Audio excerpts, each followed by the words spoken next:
말씀은 히브리서 11장 17절로 19절 말씀입니다.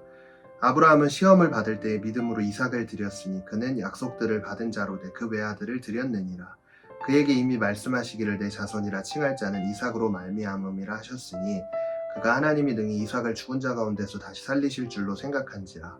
비유컨대 그를 죽은 자 가운데서 도로 받은 것이니라. 아멘. 자, 오늘은 아브라함의 믿음에 대해서 한번 나눠보려고 합니다. 자, 아브라함을 떠올려 보세요. 어떤 생각이 제일 먼저 드시나요? 전도사님은 아브라함 하면 믿음의 조상, 그 단어가 딱 떠오르는 것 같습니다. 그런데 여러분, 믿음의 조상이라고 많이 들어왔지만 왜 아브라함이 믿음의 조상인가? 이렇게 물어보면 많이들 쉽게 대답을 못 하는데요. 저는 그런 의미에서 오늘 히브리서 본문을 통해 우리는 아브라함이 믿음의 조상이 될 수밖에 없는 이유를 살펴볼 수 있다고 말씀드릴 수 있을 것 같아요. 자, 우선 아브라함, 그가 믿음의 조상으로 불려지기 이전에 그의 믿음은 온전한 믿음이 아니었습니다. 하나님을 의지하고 자신의 고향과 아비와 친척집을 떠나 하나님이 인도하실 것이라는 믿음을 가지고 떠나기는 했지만 그 여정길에서 항상 하나님을 의지했던 것은 아니었습니다. 자, 아브라함이 거주했던 하란이라는 지역을 떠나 남방 지역으로 내려가기 시작하는데요. 그의 가족들이 첫 번째로 도착한 곳이 애굽이었습니다. 애굽 땅에 도착했을 때 아브라함은 두려웠던 거예요. 왜 두렵냐? 자신의 아내가 너무 예쁜 거야. 그래서 이 애굽 땅에서 자신의 아내를 차지하기 위해 나를 죽이고 아내를 빼앗아갈 그 두려움 때문에 어떻게 하냐?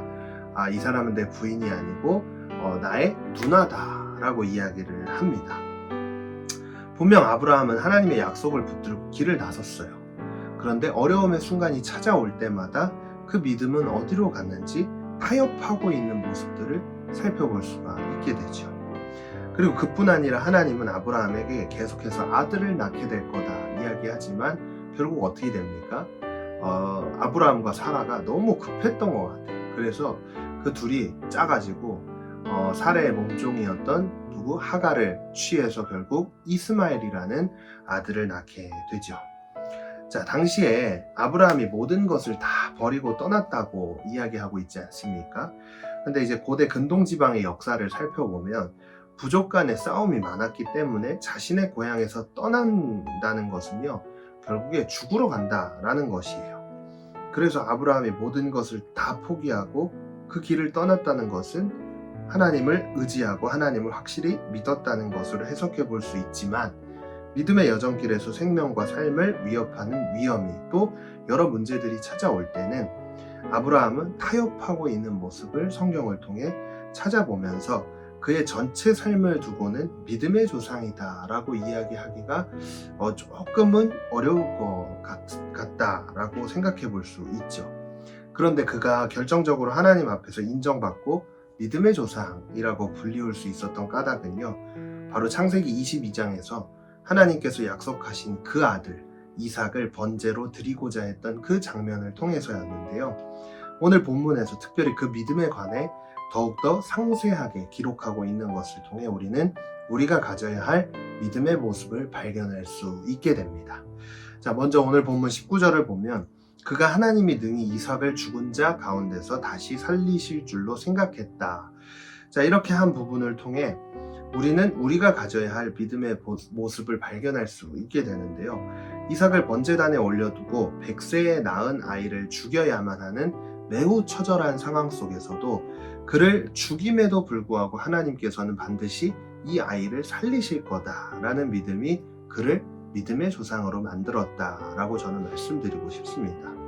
우리가 계속해서 나누고 있지만 결국 아브라함에게서도 보이지 않고 손에 잡히지 않지만 하나님께서 반드시 행하시고 인도하실 것이라는 그 믿음이 있었기에 그의 삶의 모습에서 하나님을 완전히 의지한 믿음의 모습을 발견할 수 있게 됩니다. 사랑하는 여러분, 믿음의 조상 아브라함의 믿음과 같이 우리 또한 눈에 보이지 않지만 또 손에 잡히지 않고 내 상황이 달라지는 것이 없다고 할지라도 그 가운데 하나님께서 역사하셔서 완전한 길로 인도하실 것이라는 그 확신을 그 확신이 우리 삶을 180도 바꾸게 된다는 사실을 오늘 말씀을 통해 기억했으면 좋겠습니다. 그래서 오늘도 이 말씀을 통해 우리 삶을 180도 바꾸는 이 믿음을 소유할 수 있는 우리 모두가 되시기를 간절히 소망합니다. 함께 마음을 모아 기도하겠습니다. 하나님, 오늘도 말씀 앞으로 나왔습니다. 우리에게 아브라함이 가졌던 이 믿음을 부어주셔서 우리의 삶이 180도 변화되는 놀라운 축복을 경험하길 소원하오니, 주께서 오늘의 삶 가운데 말씀 앞에 결단한 그 결단 위에 함께하여 주시고 이 말씀이 실제적으로 우리 삶 가운데 나타날 수 있도록 은혜를 베풀어 주시옵소서. 오늘의 삶을 주님께 맡겨드리며 예수님의 이름으로 간절히 기도했습니다. 아멘.